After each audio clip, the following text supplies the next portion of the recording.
আল্লাহর নবীকে হত্যার পরিকল্পনা করছে আবু জাহেল এবং তার সাঙ্গপাঙ্গর দল। কারণ ওরা একটাই চিন্তা করে দেখলো, মুহাম্মদকে যদি হত্যা করা না হয় তাহলে ওদের কোনোভাবে আর শান্তি নাই। যে পথে আগায়, যে লাইনে আগায়, ওই লাইনে শুধু ধরা খায়। ঠিক না ভাইয়েরা? আমার জন্য মনোযোগ দিয়ে শোনো। একে একে মুসলমান আল্লাহ নবীর হাতে কালেমা পড়ে পড়ে মুসলমান হয়ে যখন নির্যাতনের শিকার, আবু জাহেল, উতবা, সাইবার লোকগুলি নব মুসলিমদেরকে নির্যাতনের এমন কোন স্তর বাদ রাখে নাই, নির্যাতনের এমন কোন দিক বাদ ছিল না যা মুসলিমদের উপর করা হয় নাই।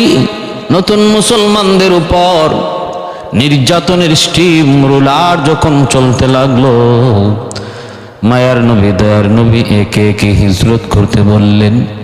মক্কা থেকে মদিনায় হিজরত করে সাহাবায়ে কেরাম একে একে চলে যান। আল্লাহর নবী তখনও হিজরত করেন না। নবী তখনও মক্কায় সাহাবীদেরকে আগে যাইতে বললেন। কারণ মদিনার মানুষ আল্লাহর নবীর হাতে বায়াত গ্রহণ করে তারা ওয়াদা করেছে, ওগো নবীজি আপনি মদিনায় চলে আসুন, মক্কায় থাকার প্রয়োজন নাই, সর্বলাইনে সর্বদিকে আমরা আপনার সহযোগিতা করব। আমার নবী, দয়ার নবী বলেন, আমি একা কেমন করে তোমাদের কাছে যাব?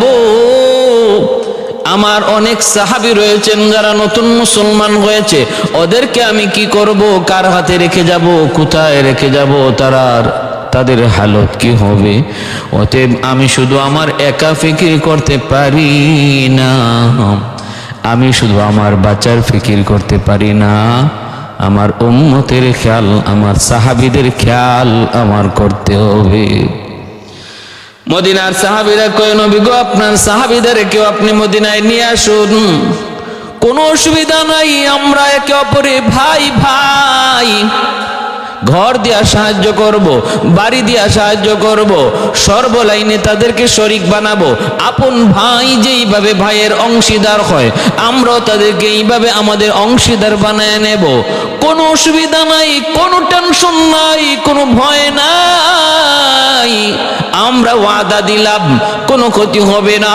আল্লাহর নবী মদিনার মানুষদের কাছ থেকে এই ওয়াদা পাওয়ার পর মায়ার নবী, দয়ার নবী সাহাবীদেরকে বলতে লাগলেন, তোমরা একে একে মদিনায় হিজরত করে চলে যাও, আমি আসতেছি। একে একে সাহাবীরা যখন মদিনার দিকে রওনা দেন, দুশমনের দল যেখানেই যারে পায় সেখানেই তারে আটকায় ফেলে, যাইতে দেয় না, রাস্তায় পাইলে আটকায় ফেলে। সুহাইব রুমি রাদিয়াল্লাহু তাআলা আনহু অনেক বড় একজন সাহাবী, বহুত বড় তীরন্দাজ, ওনাকেও রাস্তায় আটকায় ফেললো। সুহাইব, তোমাকে আমরা মদিনায় যাইতে দেব না। সুহাইব রুমি কয়, দেখ আমার এই তীরের ব্যাগের মধ্যে কতগুলি তীর আছে, আর আমি কত বড় তীরান্দাজ এটাও তোমরা ভালো করে জানো, আমার একটা তীরও লক্ষ্যভ্রষ্ট হয় না। এটা জানো না? কয় হ্যাঁ তা তো জানি। তাহলে দেখো আমার কাছে কি পরিমাণ তীর, যতটা তীর আছে এতজন তোমরা শেষ। এরপরে আছে আমার হাতে তলোয়ার, তারপরে চলবে তলোয়ারের মাধ্যমে তোমাদের বেশ কতজনকে জাহান্নামে পাঠাইয়া তারপরে তোমরা যদি পারো আমাকে শেষ করবা, আমাকে আটকাইবা। এর আগে একটু চিন্তা করে দেখো তোমরা কতজন নাই হয়ে যাবা, শেষ হয়ে যাবা। অতএব না, এই রিস্কে তোমরা যেও না। তোমাদেরকে আমি একটা পরামর্শ দেই, মক্কায় আমি অনেক ধন সম্পদ রেখে এসেছি, অমুক জায়গায় কোথায় কোথায় রেখে এসেছি লিস্ট করে দিয়ে যাব, তোমাদেরকে এই সম্পদের মালিক বানিয়ে যাব। আমার লিস্ট অনুযায়ী তোমরা সেই সম্পদের মালিক হয়ে যাবে। বিনিময়ে আমাকে মায়ার নবী, দয়ার নবীর কাছে, নবীর আদেশে আমাকে মদিনায় যাইতে দাও। বিনিময়ে তোমরা আমাকে নবীর কথা মতো মদিনায় যাইতে দাও। দুশমনগুলি চিন্তা করে দেখলো ঘটনা তো ঠিক, কথা তো সত্য, কারণ আমরা তারে আটকাইবার আগে আমরা কতজন শেষ হই ঠিক নাই। অতএব এই রিক্সে যাওয়ার প্রয়োজন নাই। রিক্সে যাওয়ার প্রয়োজন নাই। বলে ঠিক আছে, সম্পদের তালিকা দিয়ে দাও। সুহাইব রুমি রাদিয়াল্লাহু তাআলা আনহু সম্পদের তালিকা তৈরি করে ওদের হাতে তুলে দিলেন। তারপরে তিনি মদিনার দিকে হিজরত করলেন। এইভাবে হযরত উম্মে সালামা রাদিয়াল্লাহু তাআলা আনহুর এক করুণ ঘটনারে ভাই, উম্মে সালামা রাদিয়াল্লাহু তাআলা আনহা ইনার স্বামী আবু সালামা রাদিয়াল্লাহু তাআলা আনহু দুজন স্বামী স্ত্রী দুধের একটা বাচ্চা কুলে নিয়া মক্কা থেকে মদিনায় হিজরত করবেন। দুশমনদের নির্যাতন সইতে না পেরে তারা মক্কা থেকে মদিনায় হিজরত করবেন রে ভাই। বের হয়েছেন মাত্র তারা দুশমনরা পেয়ে গেল। যাইতে দেয় না, কয় না যাইতে দেব না, মদিনায় যাইতে দেব না, একে একে ফিরায়। উম্মে সালামা রাদিয়াল্লাহু তাআলা আনহা কুলে তার দুধের বাচ্চা। স্বামী আবু সালামা, ভাইয়েরা বন্ধুরা, এইদিকে উম্মে সালামার বাপের বাড়ির মানুষগুলি আইসা ধমক দেয়া বলতেছে, রে আবু সালামা নরাধম, তুই যাবি যা, মদিনায় যাবি যা, কিন্তু আমাদের মেয়েটাকে কেন তুই মদিনায় নিয়ে যাবি? আমরা আমাদের মেয়েকে মদিনায় যাইতে দেব না, তোর সাথে যাইতে দেব না। এই বইলা তারা উম্মে সালামা রাদিয়াল্লাহু তাআলা আনহাকে আটকায় ফেললো। আবার আবু সালামার গোষ্ঠীর, আবু সালামার বংশের, আবু সালামার আত্মীয় স্বজনরা আবার বলতেছে, রে আবু সালামা শুন, তুই যাবি যা, কিন্তু আমাদের এই আওলাদ, তো আমাদের বংশ, এই বাচ্চাটারে আমরা তোর সাথে যাইতে দেব না। এই বলে বাচ্চাকে নিয়ে গেল ওরা, উম্মে সালামাকে নিয়ে গেল তার বাপের বাড়ির লোকরা। চিলে যেভাবে বাচ্চা থাবায় নিয়ে যায়, এ ভাই ভালো করে ইয়াদ করো, শোনো, লক্ষ্য করে শোনো,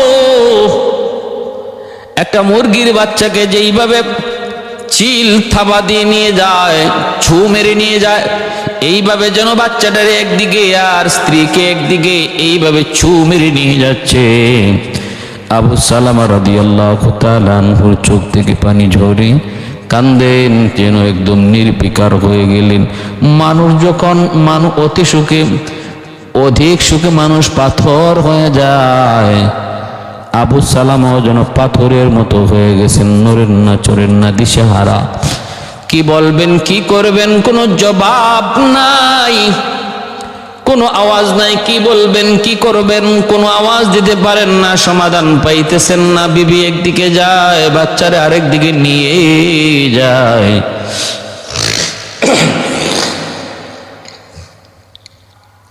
আবু সালামার স্ত্রী উম্মে সালামা রাদিয়াল্লাহু তাআলা আনহা, তিনি কে? তিনি মূলত আমার নবীর পরবর্তীতে আমার নবীর পবিত্র বিবি হয়েছেন।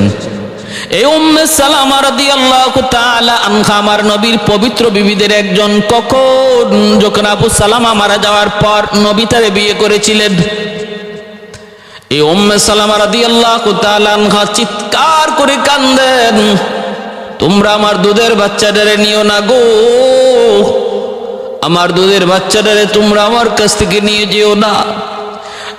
সন্তানের মায়া আমার অন্তরে কি পরিমাণ শুধু মা জানে, আর কেউ জানে না।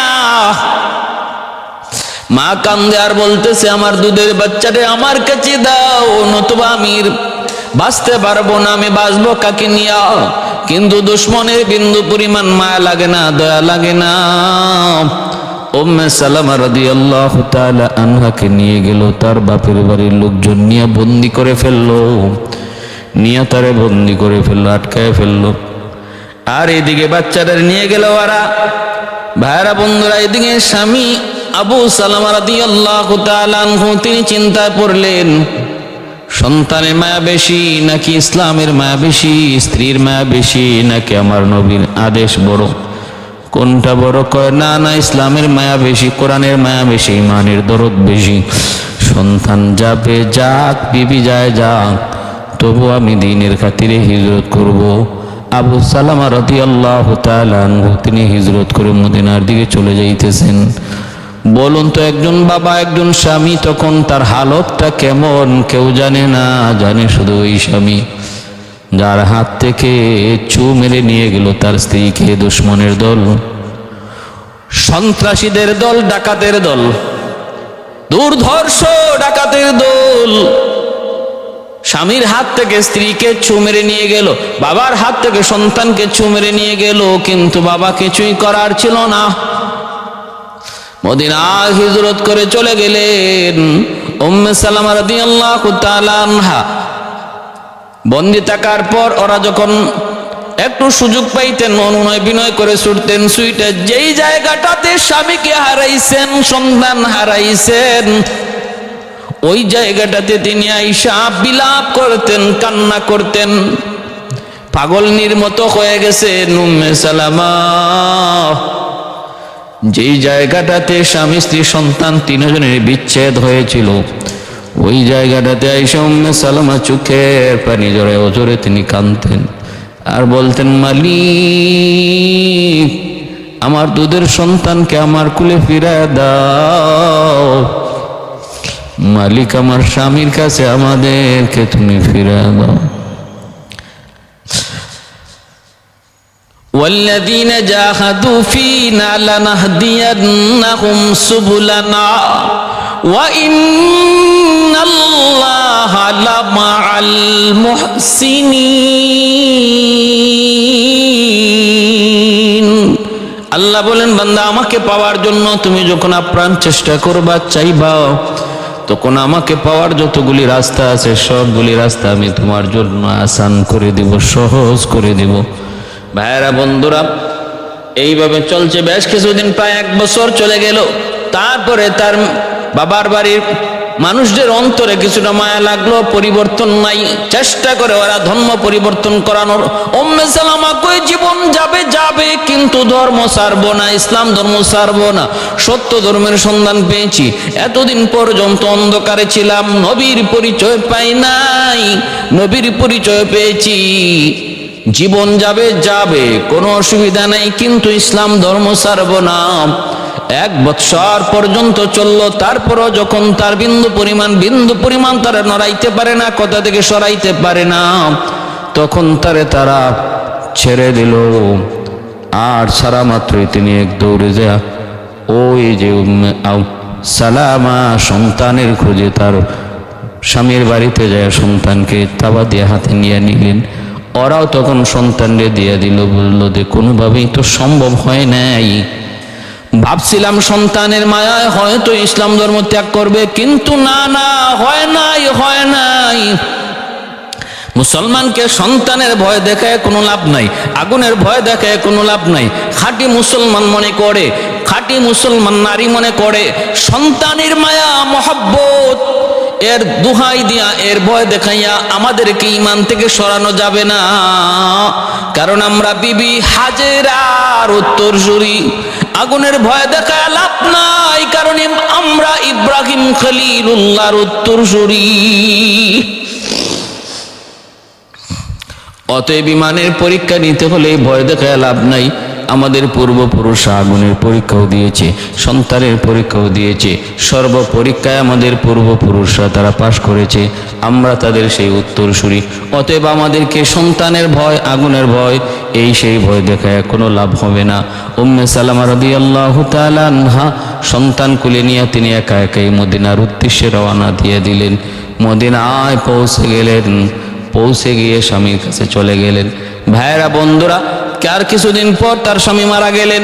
স্বামী মারা যাওয়ার সময় তিনি একটা দোয়া পড়লেন, আল্লাহুম্মা আজরিনি ফি মুসিবাতি ওয়াখলুফনি ফি খাইরাম মিনহা ওয়াখলুফলি খাইরাম মিনহা।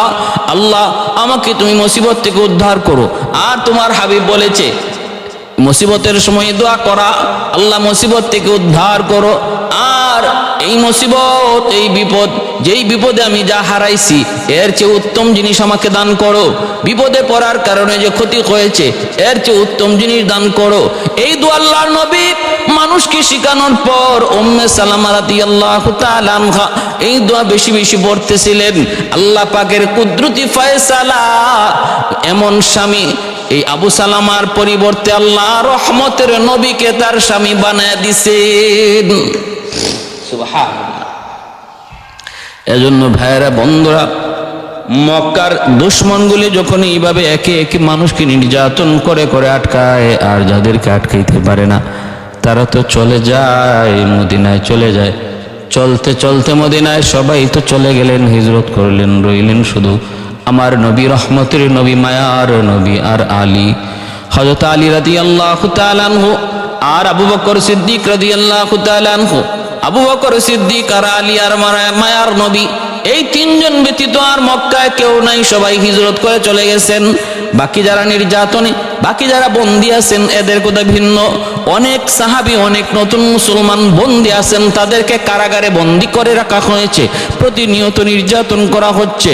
আমি বলছি বাহিরে যারা ছিল তারা সবাই বন্দীদের সারা যারা বন্দী আছে এরা ব্যতীত আর শুধু রয়েছেন আমার নবী, রহমতের নবী আবু বকর সিদ্দিক রাদিয়াল্লাহু তাআলা আনহু আর হযরত আলী রাদিয়াল্লাহু তাআলা আনহু। ভাইরা বন্ধুরা, এবার আল্লাহর নবী বলতেছেন, আবু বকর আমাকেও হিজরতের অনুমতি দেওয়া হয়েছে, কখন কোন দিন তা জানি না, তবে আমি তোমাকে বলবো সতর্ক থাইকো, হিজরতের জন্য সতর্ক থাইকো মদিনায়। আমার নবী মদিনা ছাড়া আর কোনো দেশে হিজরত করেন নাই। সাহাবীরা অনেকেই হাবশা, আবিসিনিয়ায় হিজরত করেছেন, কিন্তু মায়ার নবী শুধু মদিনাতুল মুনাওয়ারায় হিজরত করেছেন। আল্লাহর নবী হিজরতের আগে মদিনাকে স্বপ্নে দেখেছেন। মদিনাতুল মুনাওয়ারা, ইয়াসরিব যার নাম ছিল, মায়ার নবী এই মদিনা শহর স্বপ্নে দেখেছেন, এই শহরই হবে তোমার হিজরতের দেশ। আমার নবীকে আল্লাহ স্বপ্নে দেখাইছেন। ভাইরা আমার, এবার শুনুন, মক্কার কাফিররাও চিন্তায় পড়ে গেল। একে একে অনেক মানুষ মদিনায় হিজরত করেছে, বিশাল একদল মদিনায় চলে গেছে।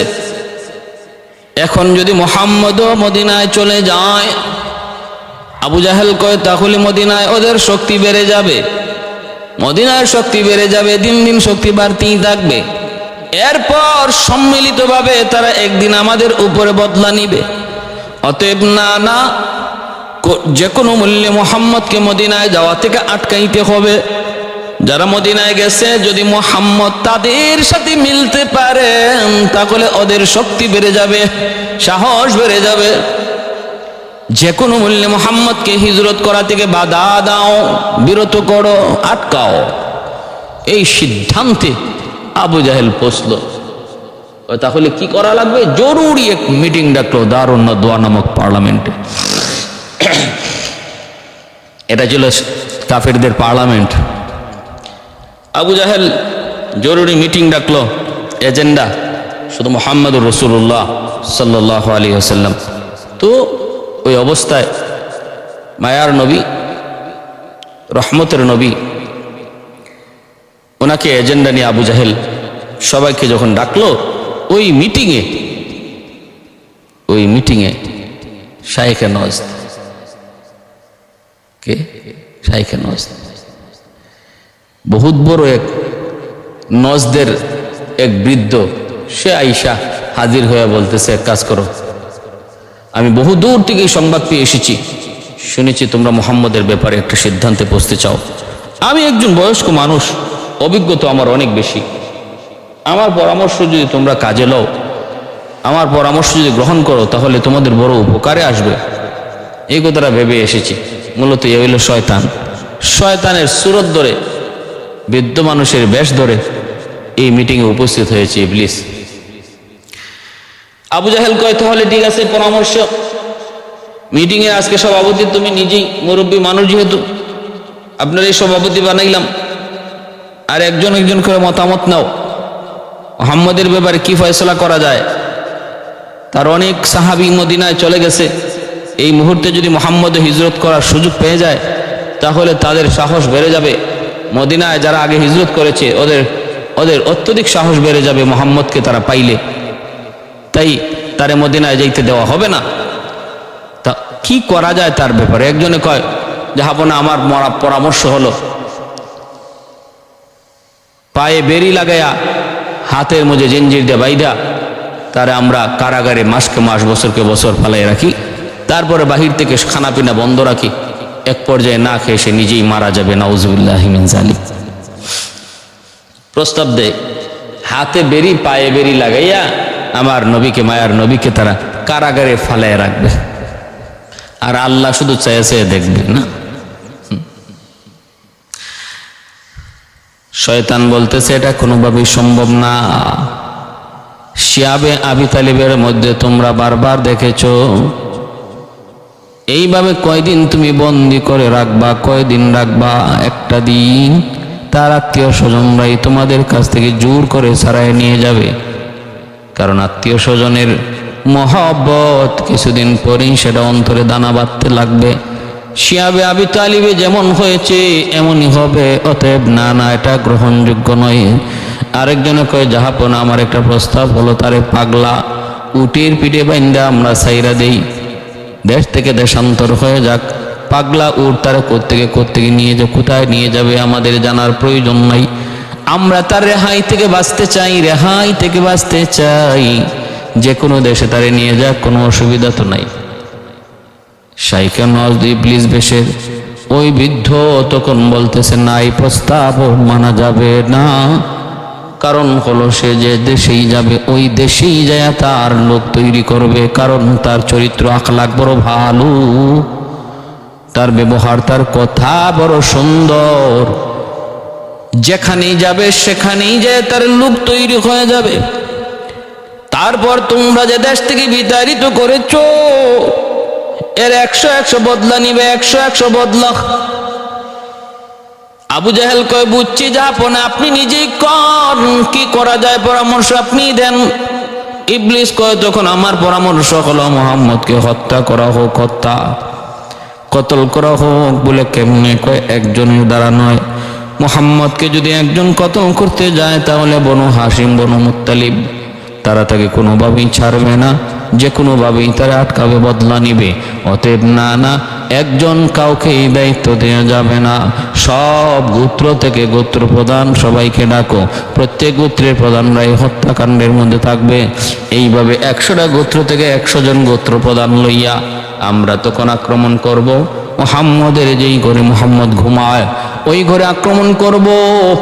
আর 100 জন গোত্রের প্রধান যদি হত্যাকাণ্ডে সরাসরি শামিল থাকে তাহলে তো বনু হাশিম আমাদের সাথে কোনোভাবেই পারবে না। এত গোত্রের মোকাবেলা কেমন করে করবে? শক্তভাবে পরাজিত হবে অথবা সাহসী করবে না। এই প্রস্তাব সম্মতিক্রমে দারুন নাদওয়া নামক পার্লামেন্টে পাশ হয়ে গেল। আমার নবী, দয়ার নবী, মায়ার নবীকে হত্যা করার সিদ্ধান্ত সর্বসম্মতিক্রমে ইবলিসের পার্লামেন্টে পাশ হয়ে গেল। একজনে করবে না সব গোত্রপ্রধান? সব গোত্রপ্রধান মিলে করবে।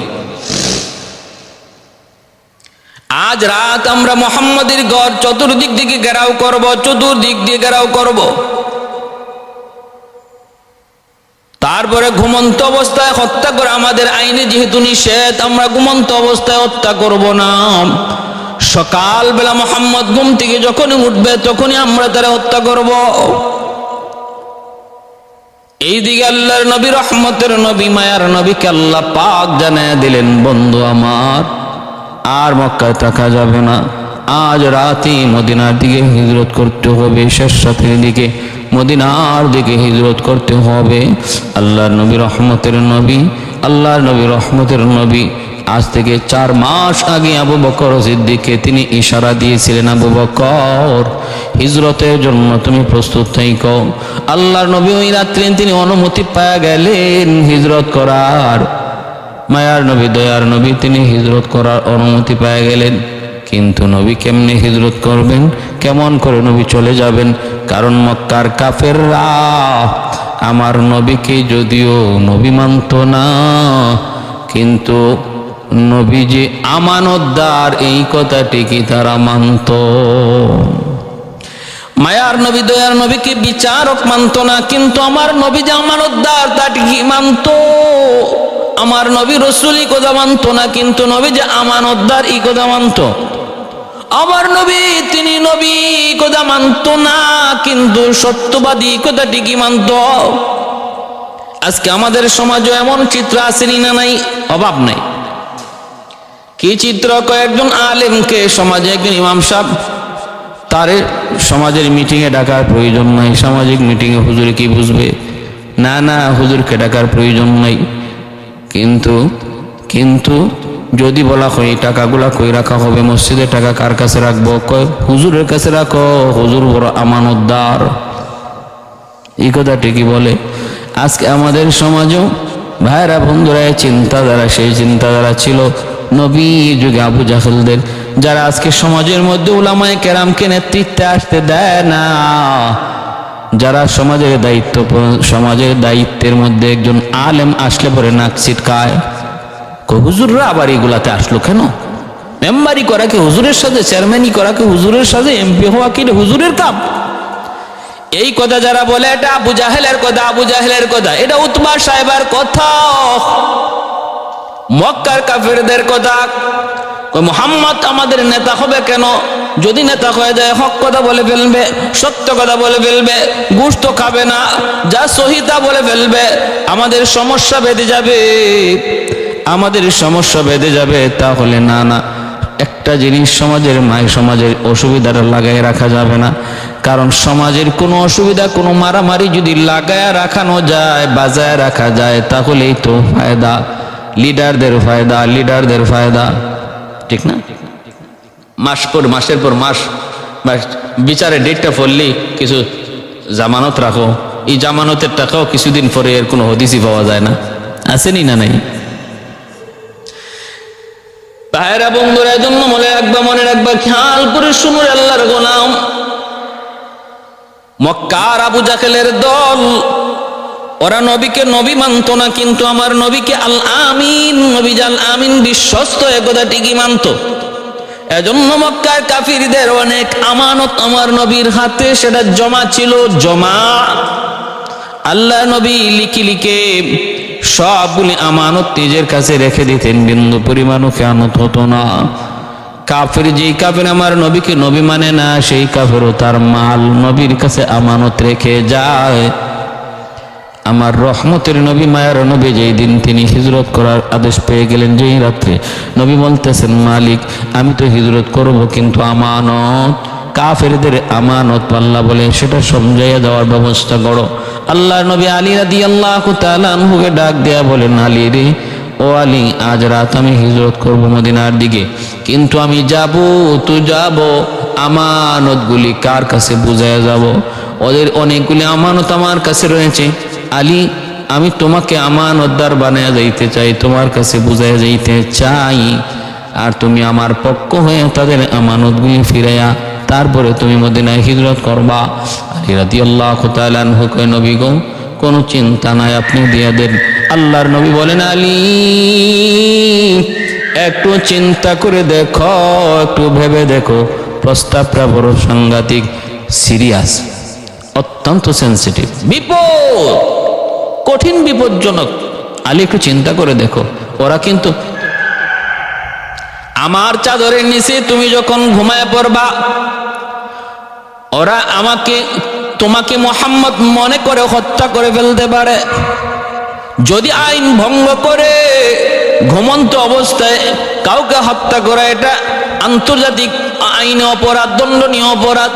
ওরা যদি এটা মানে তাহলে তো ভালো, আর যদি না মানে, কারণ ওদের কাছে আইনের কি সম্পর্ক, ওরা আইন গাইন আর কি বুঝবে? যদি হত্যা করে ফেলে, যদি হামলা করে ফেলে, তাহলে কিন্তু তুমি শেষ। মুহাম্মদ মনে করে তোমাকেই হত্যা করবে। আলী, প্রস্তাবটা একটু ভালো করে দেখো, সকালবেলা তুমি কিন্তু আমানতগুলি বুঝাই দিবা, তাদের হাতে আমানতগুলি বুঝাই দিয়ে তারপরে মদিনায় হিজরত করবা। আলী রাদিয়াল্লাহু তাআলা আনহু তখন আল্লাহর নবীর কথার দিকে তিনি খেয়াল করলেন। আমার নবী, রহমতের নবী বলতেছেন, সকালবেলা তুমি আমানত তাদেরকে বুঝাই দিবা, তারপরে মদিনায় হিজরত করবা। আলী রাদিয়াল্লাহু তাআলা আনহু ইয়াকিন, 100 ইয়াকিন হয়ে গেছে। নবী যখন বলেছেন আমানত তাদেরকে বুঝাই দিবা, তাহলে ওই আমানত বুঝাই দেওয়ার আগ পর্যন্ত বেঈমান আমার ক্ষতি করতে পারবে না। সুবহানাল্লাহ, আল্লাহু আকবার। খানায়ে কাবা কা মঞ্জর, আয়ে খুদা দেখা মুঝে, मक्का ओ शहर मदीना देखने को दो मुझे, मक्का ओ शहर मदीना देखने को दो मुझे। ओ मकामात मुबारक की जियारत हो नसीब, जिसमें रहमत बेशुमारा देखने को दो मुझे, जिसमें रहमत बेशुमारा देखने को दो मुझे। ऐ खुदा सैराब कर दो, ऐ खुदा सैराब कर दो आब ज़मज़म से मुझे, इस्तिला में हजर अस्वद से मुशर्रफ कर मुझे, इस्तिला में हजर अस्वद से मुशर्रफ कर मुझे। गुंबद खदरा दिखा दो रोज़ाए अतहर मुझे, दरमियाने कब्र मिंबर गिरगिराने दो मुझे, दरमियाने कब्र मिंबर गिरगिराने दो मुझे। अल्हम्दुलिल्लाह। আমার ভাইরা বন্ধুরা জন্য বলতেছিলাম একটু মনোযোগ দিয়ে শুনুন। আল্লাহর গোলাম আল্লাহর নবী রহমতের নবী বলতেছেন, আলী ভেবে চিন্তে তুমি মত দাও। আলী বলেন, নবী গো কোনো টেনশন নাই, আমি আপনার চাদর মুড়ি দিয়ে ঘুমায় পড়ব, দুশ্মন আমাকে আপনি মনে করে হত্যা করে ফেললে কোনো অসুবিধা নাই, আমি প্রস্তুত, আমি প্রস্তুত, আমার কোনো আপত্তি নাই। আল্লাহর নবী রহমতের নবী বলেন, তাহলে আলী তুমি ঘুমাও। কারণ আলী তো ভয় পাওয়ার মতো মানুষ না। আলীর নাম হলো হায়দার, কারারে হায়দার উপাধি ছিল তার, শের খুদা। আলী রাদিয়াল্লাহু তাআলা আনহুর মা নাম রাখছেন হায়দার। হায়দার শব্দের অর্থ হলো এমন সিংহ যেই সিংহ জীবনে কোনোদিন পরাজিত হয় না। কারার শব্দের অর্থ হলো বারবার আক্রমণ, বারবার আক্রমণ, যেই সিংহ বারবার শুধু আক্রমণ করে। আলী রাদিয়াল্লাহু তাআলা আনহু আল্লাহর নবী তাকে আমানতের নামগুলি লিস্ট আকারে নবী দিয়া বললেন, নেও এই যে এই নামগুলি, এই জিনিসগুলি অমুকের, এই জিনিসগুলো অমুকের, এই জিনিসগুলো অমুকের, এই জিনিসগুলি অমুকের। এই বইলে আল্লাহর নবী রহমতের নবী আমানতের বস্তুগুলাম আলীর কাছে সমঝা। মায়ার নবী দয়ার নবী যখন বের হতে চাইবেন, এমনি আলী রাদিয়াল্লাহু তাআলা আনহু বলতেছেন, নবী গো কেমন করে বের হবেন গো নবী? ওই যে দেখেন ঘরের চতুর্দিকে দুশমনের ফিস ফিস আওয়াজ শোনা যায়। একটু জানালা দিয়া হযরত আলী আড়াল আড়াল আড়াল হয়ে তাদের দিকে একটু তাকায় দেখলেন দুশমন ঘর চতুর্দিকে ঘেরাও করে রেখেছে। আলী রাদিয়াল্লাহু তাআলা আনহু বলতেছেন, মায়ের নবী গো কেমন করে আপনি যাবেন গো নবী? দুশমন তো চতুর্দিকে ঘেরাও করে রেখেছে। আল্লাহর নবী তখন বললেন, আলী টেনশন করো না, ওরা পাহারা বসাইছে এখন, আর আমার আল্লাহ পাহারা বসাইছেন আরো বহু আগে। আমার আল্লাহর পাহারা আরো বহু আগে থেকে শুরু হয়ে গেছে। অতএব ওদের পাহাড়ের কোনো মূল্য নাই রে আলী, নো টেনশন, চিন্তা করো না, তুমি চাদর মুড়ি দিয়ে ঘুমিয়ে পড়ো। আলী রাদিয়াল্লাহু তাআলা চাদর মুড়ি দিয়ে ঘুমিয়ে পড়লেন। আমার মায়ার নবী দয়ার নবী অপেক্ষা করতেছেন শেষ রাতের দিকে। আলী রাদিয়াল্লাহু তাআলা আনহুকে এই জায়গার মধ্যে শোয়াই আমার নবী তিনি ঘর থেকে বের হবেন। আল্লাহর কাছে বলতেছেন, আলী আমি তো বের হব, কিন্তু কেমনে বের হব? দুশমন তো চতুর্দিকে ঘর ঘেরাও দেওয়া, ওদের সামন দিয়ে আমি কেমন করে বের হয়ে যাব?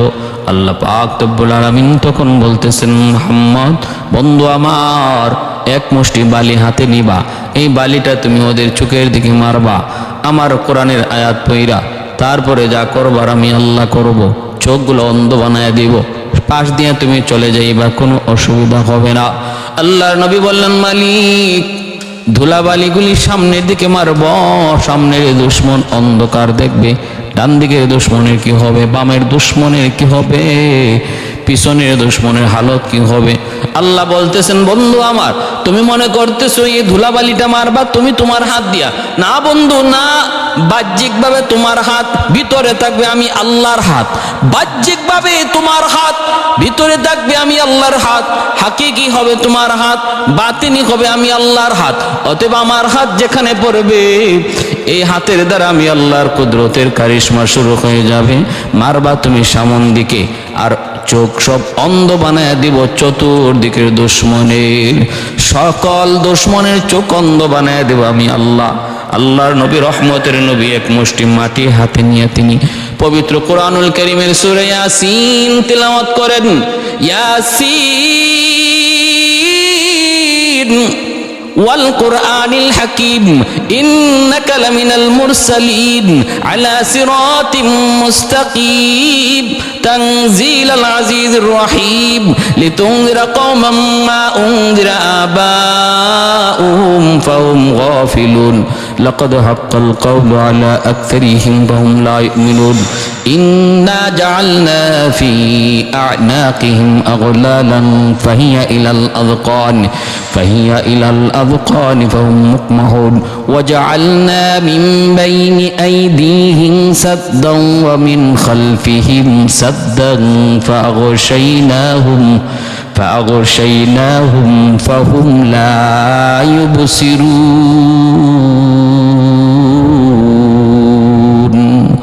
সূরা ইয়াসিন তিলাওয়াত করে করে এই আয়াতে আয়েশা আল্লাহর নবী পাথর এই তুলাবালিগুলা ঢিল মারলেন।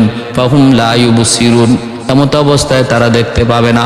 এখানে আসা মাত্রই তিনি ধুলাবালিগুলা ঢিল মারলেন। আল্লাহ পাক রব্বুল আলামিন প্রত্যেকটা ধুলার কণাকে আল্লাহ পাক অ্যাটম বোমার মতো শক্তিশালী বানায়া ওদের চোখের মধ্যে ধুলার কণাগুলি ফালাইয়া দিলেন। দুশ্মন হঠাৎ করে দেখে তাদের চোখের মধ্যে ধুলাবালি পড়ছে, এমন ধুলাবালি আর যন্ত্রণা, চোখ কসলাইতেছে। চোখের মধ্যে কিছু পড়লে আমরা যেমন অস্থির হয়ে যাই, দুশ্মনগুলি তারা অস্থির হয়ে গেল, চোখ কসলায়। ওই অবস্থায় আল্লাহর নবীকে আল্লাহ বলেন, বন্ধু আর দেরি কেন করতেছো, এখন বের হয়ে যাও। ওদের পাশ দিয়ে আল্লাহর নবী চলে গেলেন। দুশ্মনরা টের পাইল না, দেখলো না, আমার নবী ওদের পাশ দিয়ে চলে গেলেন। আল্লাহর নবী সোজা আসলেন। আল্লাহ কোথায় যাব? আল্লাহ বলেন, যাও আবু বকর সিদ্দিকের দরওয়াজায় যাও। শানে আবু বকর, নবীর দরওয়াজায় তামাম দুনিয়ার সমস্ত মানুষ নবীর দরওয়াজায় যাওয়ার জন্য কায়নাত পাগল। নবীর দরওয়াজায় ওমর, নবীর দরওয়াজায় উসমান, নবীর দরওয়াজায় আলী, নবীর দরওয়াজায় সালমান ফারসি, নবীর দরওয়াজায় বেলাল, কিন্তু নবী আবু বকরের দরওয়াজায় আল্লাহ পাক রব্বুল আলামিন বলেন, যাও বন্ধু আবু বকরের দরওয়াজায় যাও। দরজার পাশে যায় নক করলেন। আবু বকর সিদ্দিক রাদিয়াল্লাহু তাআলা আনহু তিনি দরজাটা খুলে দিলেন। আবু বকর সিদ্দিক রাদিয়াল্লাহু তাআলা আনহু দরজা খুলে দিলেন। নবী ঢুইকা বলতেছেন, আবু বকর এত তাড়াতাড়ি দরজা খুললা কেমন করে?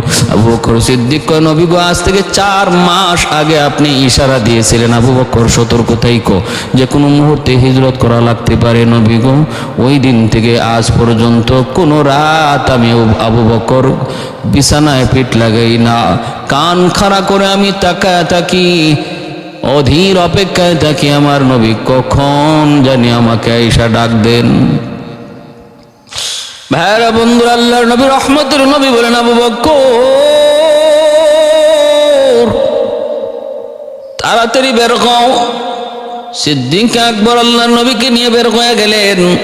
অল্প সময়ের ভিতরে কিছু নাস্তার ব্যবস্থা করে দিলেন। আবু বকর সিদ্দিক রাদিয়াল্লাহু তাআলা আনহুর মেয়ে আসমা রাদিয়াল্লাহু তাআলা আনহা জুন্নাতা কাইন, এজন্য ওনাকে বলা হয়, ইনি কোমর বানটারে 2 টুকরা করে ছিললেন, সিরা খাওয়ানোর বাটিটারে বাঁধা দিয়ে দিছিলেন।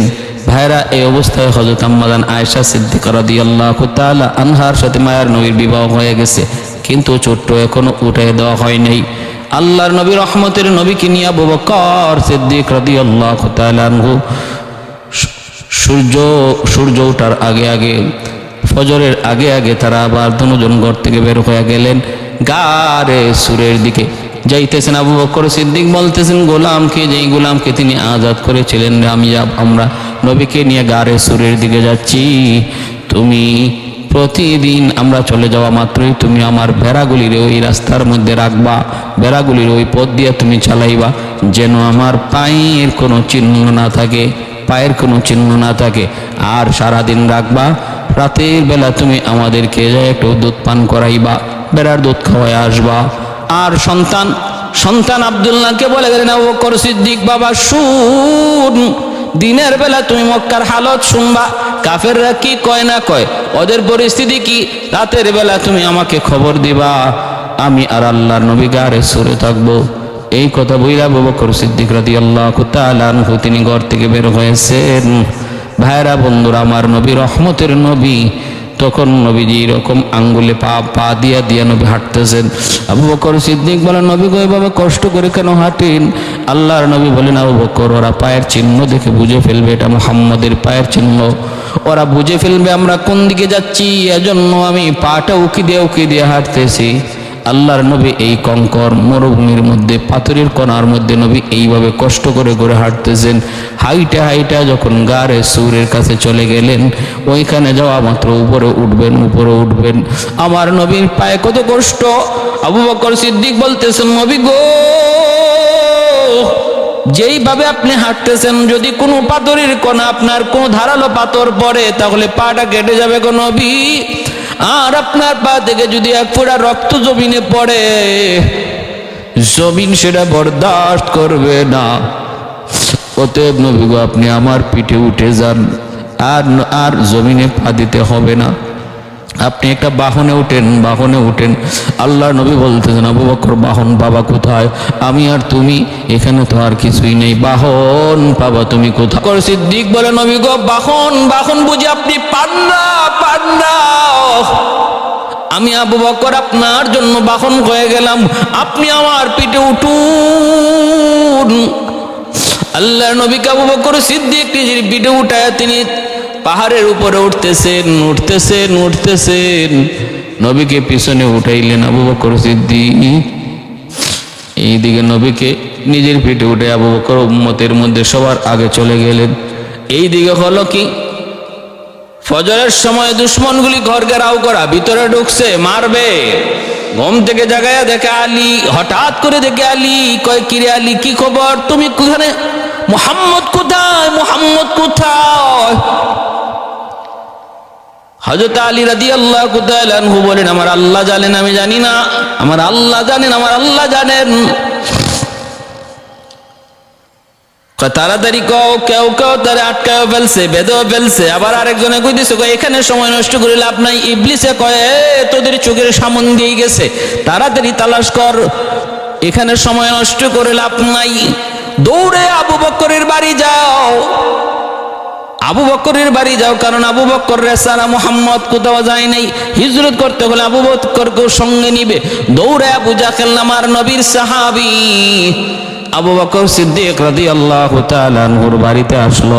আয়েশা দেখে দরজা বন্ধ, ডাক দিছে, দরজাটা খুলছে আবু বকর সিদ্দিক রাদিয়াল্লাহু তাআলা আনহুর মেয়ে আসমা রাদিয়াল্লাহু তাআলা আনহা, তিনি দরজাটা খুলছেন। আবু জাহেল ডাক দেয়া কয়, তোমার বাবা কই? আবু বকর কই? তিনি জবাব দিলেন, আমার আল্লাহ ভালো জানেন। আবু জাহেল গুসার চুটে এমন জোরে এক চর মারলো, আসমা রাদিয়াল্লাহু তাআলা আনহার কানের দুল চর খেয়ে কানের দুলটা কান থেকে ঘষে পড়ে গেল, গালের মধ্যে রক্ত জমা হয়ে গেল। আবু জাহেল এত জোরে একটা চর মারছিল আসমা রাদিয়াল্লাহু তাআলা আনহাকে, তিনিও তো ছোট্ট, এত বড় না। ভাইরা বন্ধুরা, এরপর আবু জাহেল গুসার ছুটে বের হয়ে গেছে, ঘোষণা দিয়ে দিছে, মুহাম্মদকে যেই গ্রেপ্তার করতে পারবা, মুহাম্মদকে যেই ধরে আনতে পারবা, 100টা উট তারে পুরস্কার দেওয়া হবে। কয়টা? 100টা উট পুরস্কার দেওয়া হবে। এই ঘোষণা পাওয়া মাত্রই মক্কার মানুষগুলি গলিতে ছড়িয়ে পড়লো। ওরাও এরকম ভাবে তালাশে বের হয়ে গেল, তালাশ করে দুশ্মন একদম গারে সুর পর্যন্ত চলে আসলো। আবু বকর সিদ্দিক রাদিয়াল্লাহু তাআলা আনহু গর্ত দিকে উপরের দিকে তাকায় দেখেন দুশমনের পা দেখা যায়। সিদ্দিক একবার বলেন, নবী গো, মনে হয় আমরা বিপদে পড়ে গেলাম। ওরা যদি মাত্র খালি নিচের দিকে নজর দেয় তাহলেই কিন্তু আমরা ধরা পড়ে যাব। আল্লাহ নবী রহমতের নবী নিশ্চিন্ত, নবী টেনশন নাই। নবী বলতেছেন লা তাহজান ইন্নাল্লাহা মা'ানা, আবু বকর ভয় পেও না, আল্লাহ আমাদের সাথে আছেন রে। ওই অবস্থায় আল্লাহ পাক রব্বুল আলামিন একটা মাকড়সারে আল্লাহ পাক আদেশ দিলেন। ওই মাকড়সাটা গর্তের মুখটা এমন ভাবে, গর্তের মুখের মধ্যে এমন ভাবে পেঁচায় মাকড়সা অল্প সময়ের মধ্যে জাল বানায় ফেলাইলো। আর দুশ্মনরাও ভাবতে শুরু করলো গত রাত্রের ঘটনা। অতএব এই গর্তের ভিতরে যদি মোহাম্মদ এবং আবু বকর ঢুকে থাকতো তাহলে তো এই গর্তে মাকড়সার জাল থাকবার কথা না। বোঝা গেল এটা পুরানা গর্ত, এর ভিতরে কেউ এখনো পর্যন্ত ঢুকে নাই। চলো এইদিকে না অন্যদিকে চলো।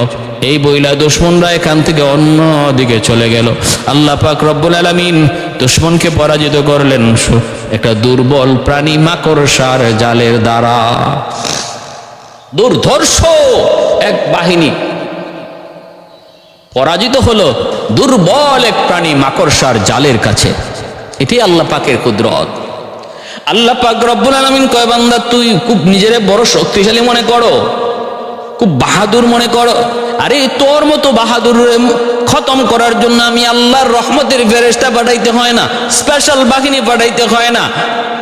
তোর মতো বাহাদুর খতম করতে আমি আল্লাহর এরকম ঠাটা ফালানিও লাগে না, ভূমিকম্পও লাগে না। কারণ আবু জাহেলের এই দুর্ধর্ষ বাহিনীকে আল্লাহ পাক পরাজিত করার জন্য বিদ্যুৎ চমকায় ঠাটা ফালান নাই, ভূমিকম্প দেন নাই, বিশাল টর্নেডো জলোচ্ছ্বাস আসার দ্বারাও তাদেরকে পরাজিত করেন নাই। রব্বুল আলামিন ছোট্ট থেকে ছোট্ট দুর্বল এক প্রাণী মাকড়সার জালের দ্বারা আল্লাহ পাক তাদেরকে পরাজিত করে দিলেন। তাদের চিন্তা চেতনা জ্ঞান বুদ্ধিকে আল্লাহ পাক এখানে আটকায় দিলেন, একদম আটকায় দিলেন কি মাকড়সার জালের কাছে। ইন্না আহওয়ানাল বুয়ুতি লাবাইতুল আনকাবুত।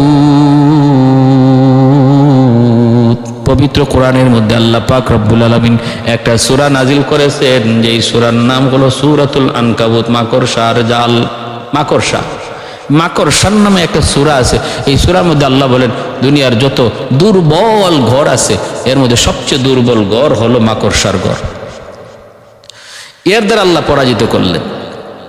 ভাইয়েরা বন্ধুরা, ওই হযরত আবু বকর সিদ্দিক রাদিয়াল্লাহু তাআলা আনহু 3 দিন পর্যন্ত আল্লাহর নবীকে নিয়ে এই গর্তের মধ্যে থাকলেন। আর সব রাতের বেলা আব্দুল্লাহ যায় খবর দিতেন, পরিস্থিতি হালত জানাইতেন। আর এরকমভাবে আবু বকর সিদ্দিক রাদিয়াল্লাহু তাআলা আনহুর গোলাম সে এরকম রাতের বেলা তাদেরকে যে একটু খানা পানির ব্যবস্থা করত। ভাইয়েরা 3 দিন পরে যখন বের হবেন তিনি গোলামের দ্বারা 3টা উট আনাইলেন। এই উটের উপরে আরোহণ করলেন। একটা উটের উপরে হযরত আবু বকর সিদ্দিক আর আমার নবী রহমতের নবী উঠলেন। আরেকটা উটে ওনার গোলাম, আরেকটা উটে আবু বকর সিদ্দিক রাদিয়াল্লাহু তাআলার সন্তান আব্দুল্লাহ। এই 3 উট চলল মদিনার দিকে। নির্ধারিত কোনো রাস্তা নয়, নির্দিষ্ট কোনো রাস্তা নয়, পরিচিত রাস্তা বাদ দিয়া লোহিত সাগর পার দিয়া আবু বকর সিদ্দিক তিনি ওই দিকে যাওয়া শুরু করলেন মদিনার দিকে। কারণ পরিচিত রাস্তা দিয়ে অবশ্যই তারা লোক ঘুরতেছে। 100 উটের নেশা, 100 উট পুরস্কারের নেশায় বহু লোক ঘুরতেছে। আমার ভাইয়েরা বন্ধুরা, মেমাবাদ এর আগে বলে ফেলি, সুরাকা নামে এক ব্যক্তি আল্লাহর নবীকে পেয়ে গেল। নবীকে পেয়ে এসে মহাখুশি, আল্লাহ নবীকে পেয়ে গেছে, সে নবীকে আটকায় ফেলবে। ওই অপরিচিত রাস্তা দিয়েও দুশ্মনরা ঘুরতেছে 100 উটের নেশায়। সুরাকা পেয়ে গেল, যখন আল্লাহর নবীর দিকে আসতেছে নবীকে আটকাবে। ওই অবস্থায় আল্লাহর নবী রহমতের নবী আবু বকর সিদ্দিক রাদিয়াল্লাহু তাআলা আনহু বলতেছে, নবী গো ওই যে দেখেন সুরাকা আসতেছে। আল্লাহর নবী বলে, আবু বকর টেনশন করো না, ইন্নাল্লাহা মা'ানা, আল্লাহর সাথে আছেন। বলা মাত্রই দেখা যায় সুরাকা যেই মাত্র কাছাকাছি আসলো, সুরাকার উট আল্লাহর নবী বদ্ধ করার সাথে সাথে তার পা চাইরোটা মাটির নিচে দেবে গেল। আর সুরাকা উটের পিঠ থেকে উপর হইয়া উড়ে পইরা নিজের গা, নিজের ছাল, শরীর পরি সব একদম ছিলেমিলে শুকায় গেছে, শেষ হয়ে গেছে। আঘাতও পেয়েছে সুরাকা অনেক বেশি। এখন যাবে কেমন করে মক্কায় নতুবা মদিনায়? কোথাও যাওয়ার কোনো বাহন নাই, উঠ তো পা জমিনে গাইতে আছে। সুরাকা বুঝে ফেলছে। আল্লাহ নবীর কাছে আইসা বলতেছে, মুহাম্মদ, ভুল করে ফেলেছি, মস্ত বড় ভুল করে ফেলেছি, তওবা করলাম, জীবনে আমি আর এমন বেয়াদবি করব না, এই বিপদ থেকে উদ্ধার করো। উটটারে আমার উটটারে তুমি একটু বাঁচায় দাও, বিপদ থেকে উদ্ধার করো। আল্লাহর নবী বললেন, তাহলে আমার কি লাভ? কয়, তোমার লাভ কি চাও তুমি বলো, যা বলবা তুমি আমি তাই করব। আল্লাহর নবী বললেন, তাহলে তুমি ফিরত যাইবা, আর যাদের সাথে দেখা হবে তাদেরকেই বলবা, মুহাম্মদ, এই রাস্তা দিয়ে আমি দেখে আসছি, এই দিকে আমার দেখা হয়ে গেছে, কাউকে তুমি আমার খবর বলবা না, তুমি আমার খবরটা কারো কাছে বলবা না। সুরাকা তখন বলতেছে, আমি ঠিক আছে, ওয়াদা দিলাম, বিন্দু পরিমাণ ওয়াদা খেলাফি করব না। ওই যুগের কাফেররা পর্যন্ত ওয়াদা খেলাফি করত না, আর বর্তমান যুগের ফাগরিওয়ালারাও ওয়াদা খেলাফি করে, তাহাজ্জুদওয়ালাও ওয়াদা খেলাফি করে।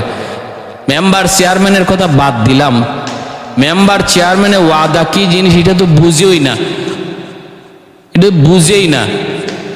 এরা মনে করে এটা একটা ফ্যাশন, কথা দেওয়া খালি, এই কথা রাখতে হবে এটা জানেই না। এটা খায় না গলাত দেয়, ওয়াদা এটা খায় না গলাতে পড়ে, এই খবরই নেই। কিন্তু নবীর যুগের কাফিররা পর্যন্ত ওয়াদা রক্ষা করত। আল্লাহ নবী যখন সুরাকাকে বলছেন, ঠিক আছে নবী, ও দোয়া করছেন, উটকে আল্লাহ পাক এই বিপদ থেকে বাঁচাইয়া দিচ্ছেন। উট যখন সুস্থ অবস্থায় সুরাকার পাশে আসলো, সুরাকা আল্লাহ নবীর কাছ থেকে বিদায় নিল। বিদায় নিয়ে সে বাড়িতে যায়, যতজনের সাথে দেখা হয়, কি ব্যাপার সুরাকা, এদিকের খবর কি? এদিকেই যায়, কি করবা? এদিকে আমার যা দেখার দেখে আসছি।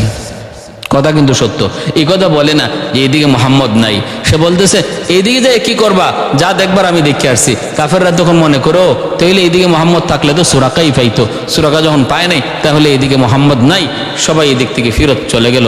আল্লাহর নবী তিনি যাইতেছেন নিরাপদে, যাইতেছেন রাস্তার মধ্যে আল্লাহর নবী দেখেন একটা কুঁড়ে ঘর। ওই কুঁড়ে ঘরটা আমার ভাইরা বন্ধুরা একজন বৃদ্ধা আর একজন বৃদ্ধ মানুষের কুঁড়ে ঘর। এরা এরকম ওই রাস্তার মধ্যেই এরকম করে বা মুসাফির খানার মতো বানিয়ে থাকে, আর এই রাস্তা দিয়ে মানুষ যারা আসা যাওয়া করে তাদেরকে রাস্তায় মেহমানদারি করে।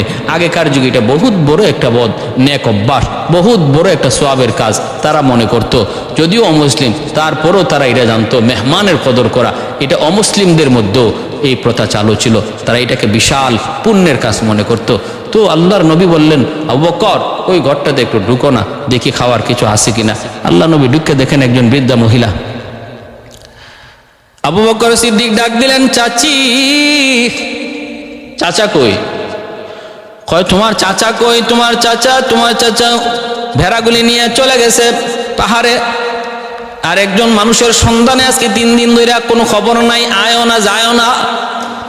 একজন মানুষের সন্ধানে সে পাগল। কয় কোন মানুষ? কয় শুনেছে সে নাকি মক্কায় একজন নবী দাবি করেছেন, ওই নবীর সন্ধানে তোমার চাচা ব্যস্ত।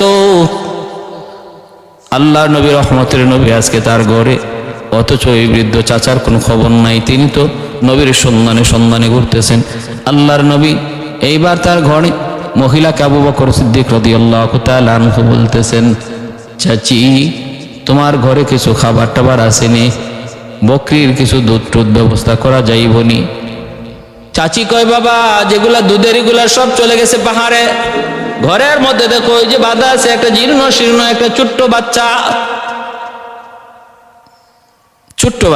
দুধের কোনো বংশও নাই, কারণ সে তো ফরই হয় নাই, তারপরে এখনো বাচ্চাই আসে নাই, বাচ্চা প্রসব হয় নাই, ছোট্ট জীর্ণ শীর্ণ, এটা ছাড়া আমার কাছে আর কিছু নাই।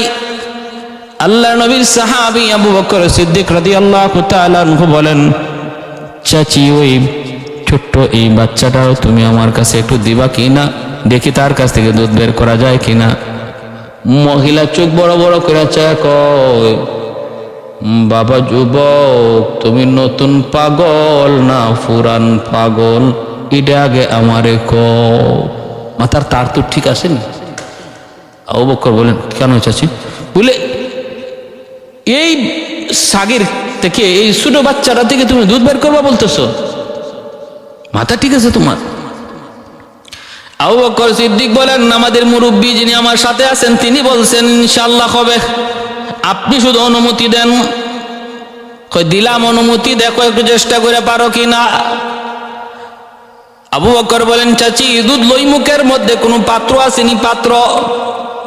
মহিলা গুসায় ঘরে যায়, বড় একটা অত বড় বল, এই অত বড় বল আইনা দিয়া দিছে, উড়ে কয় নেও দুধ যা পারো লও। মাথা তো গরম, কই কি পাগল, এটার থেকে দুধ লইব।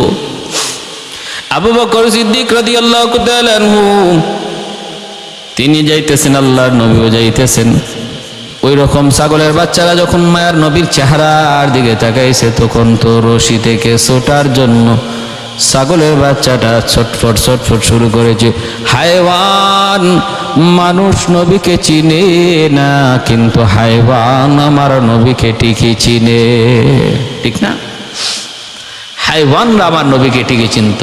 এজন্যই তো হালিমাতুস সাদিয়া রাদিয়াল্লাহু তাআলা আনহা তিনি আমার নবীকে নিয়ে যখন উটের পিঠে বসছিলেন, ছোট্ট আমার নবী, তখন ওই উট জবান খুলে বলছিল, মালিক আমারে যতই পিটাও আমি কিন্তু বাড়ি যাব না, কারণ তোমার বিবি তোমার পিছনে রহমতের নবীকে কুলে নিয়ে বসছে, যেই নবীর উসিলায় আল্লাহ কায়নাত সৃষ্টি করেছে।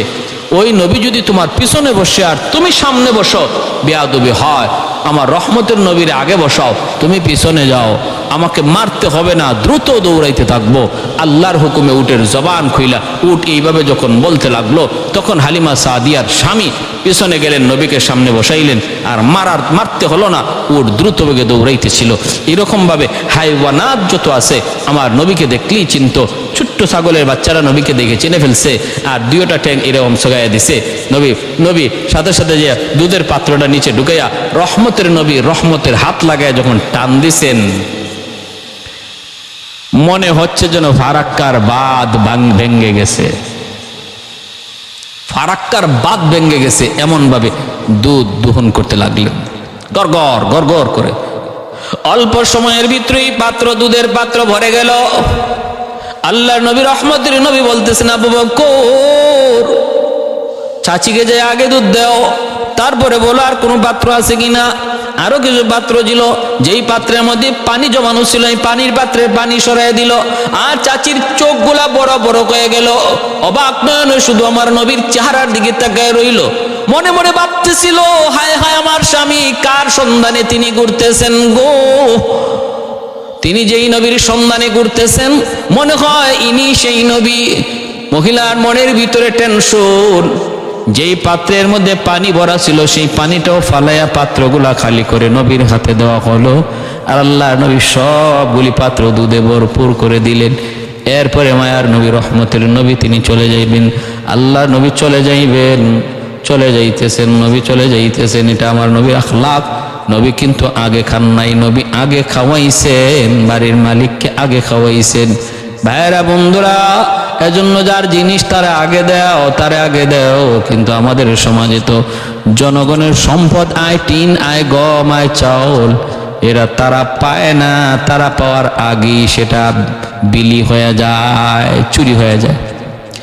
আল্লাহর নবী চলে গেলেন আবু বকর সিদ্দিককে নিয়ে। এইদিকে উম্মে মাবাদ শুধু অপেক্ষায়, স্বামী দৌড়ে দৌড়ে খুঁজতে খুঁজতে স্বামীরে পেয়ে গেল। স্বামী আসা মাত্রই ঘরে আসছে, এসে দেখে পুরা ঘরটা একদম সুঘ্রাণে মোহিত। কারণ আমার নবী যেই দিক দিয়ে যাইতেন, ওই দিক দিয়ে সুঘ্রাণ বইত। কি ব্যাপার, কি হয়েছে? উম্মে মাবাদ কয়, তুমি কার খুঁজে ঘুরতেছো? তিনি তো আমার ঘরে আয়া গেছেন। বলে কও কি? বলে দেখো না পাত্রগুলার মধ্যে দুধে ভরপুর। কোত্থেকে? ওই যে মরা ধরা জীর্ণ শীর্ণ ছাগলের বাচ্চাটা দেখে। কোন দিকে গেছে? উনি কই ওদিকে গেছে। কইনি সেই নবী, যেই নবীর সন্ধান আমি ঘুরতেছি। বিবি গো চলো, আর দেরি করো না, আমরা মদিনায় যাই। উম্মে মাবাদ আর ওই যে আবু মাবাদ, তারা দুজন স্বামী স্ত্রী মদিনায় আসলেন। আয়েশা আমার নবীর হাতে হাত রেখে কালেমা পড়ে মুসলমান হয়ে গেলেন। সুবহানাল্লাহ। এইভাবে আবু জাহেল, উতবার সাহেবা আমার নবীকে খুন করার জন্য, হত্যা করার জন্য যত পরিকল্পনাই করেছিল আল্লাহ সমস্ত পরিকল্পনা নস্যাৎ করে দিলেন। যে আসছিল নবীকে হত্যা করার জন্য সুরাকা, সেই হয়ে গেল নবীর পাহারাদার।